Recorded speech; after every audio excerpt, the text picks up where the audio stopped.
Hey there, friends of St. Paul's. Today is Wednesday, January 26th, and this week as we continue our journey through the fruit of the Spirit, those attributes of God that the Holy Spirit grows within us and helps us to bear good fruit into the world, we're looking at patience. I remember when I was younger, I often had a really hard time waiting for things. I felt frustrated and very annoyed if it took too long for something to happen. And I remember complaining to my friend one day about this very thing, and she encouraged me to pray for patience. So I thought, why not? What can it hurt? And I began to pray for patience. But a few weeks passed and nothing changed. So I went back to my friend and I said, I did what you asked me to. I prayed for patience and I don't feel any more patient than I did before. At which point she very sagely said to me, well, Delaney, don't you think that in praying for patience, maybe God gives you opportunities to practice it?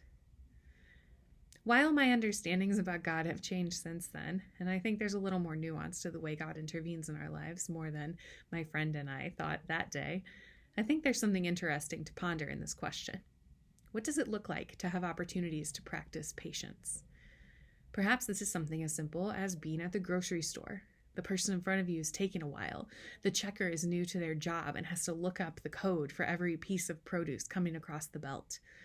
Maybe in that situation, the Holy Spirit gives you an opportunity to practice patience by taking a deep breath, calming down, not tapping your foot and crossing your arms, but noticing that the person working there is gaining a new skill, valuing that, appreciating that, and thinking with kindness in your heart about the people ahead of you. In our world in recent years, we've seen a really strong uptick in emotional reactivity and fighting. I wonder if patience has something to do with that too.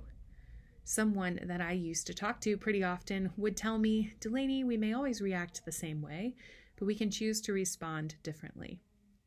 In our world as it is right now, there's so many times when we feel reactive, frustrated, easily angered by the circumstances or the actions of another person that directly bump into our own values or choices. Maybe the Holy Spirit, growing the fruit of patience within us, gives us a deep breath in those moments. That space between reaction and response is fueled by God's intervention. We can take a deep breath in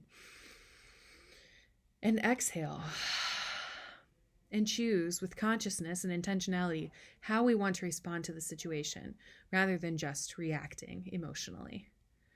This week, as you move forward in your week and you think about patience, I want to encourage you to consider, what does patience mean to you?